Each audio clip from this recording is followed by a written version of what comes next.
এর সাথে বৈঠক করেছেন ইউরোপিয়ান ইউনিয়নের নির্বাচন বিশেষজ্ঞ দল ও মার্কিন রাষ্ট্রদূত পিটার হাস। সেখানে বৈঠক করে যে আলোচনা হয়েছে তাদের সাথে সেই ভিডিওটি আমরা দেখব।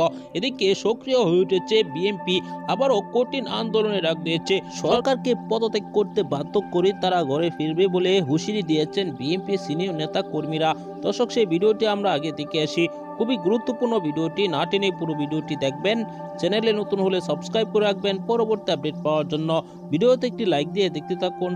জন্মদিন উপলক্ষে হাজার হাজার নেতা কর্মী একত্রিত হয়ে তারা কঠিন হুঁশিয়ারি দিয়েছেন। তারা বলেছেন এই সরকারকে পদত্যাগ করেই তারা ঘরে ফিরবে, না হয়তো তারা এই আন্দোলন চালিয়ে যাবে বলছেন। এদিকে বিএনপির সাথে বৈঠক করেছেন ইউরোপিয়ান ইউনিয়নের নির্বাচন বিশেষজ্ঞ দল। তারা সেখানে অভিযোগ করেছেন বিএনপি অনেক নেতাকর্মী গ্রেপ্তার হয়েছে, এমনকি নির্বাচনে কারচুপি হয়েছে। সরাসরি তাদের সাথে এসব আলাপ আলোচনা করেছেন বিএনপি নেতা কর্মীরা।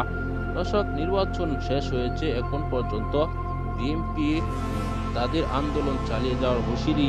এদিকে একের পর এক তৎপরতা দেখাচ্ছে মার্কিন যুক্তরাষ্ট্র।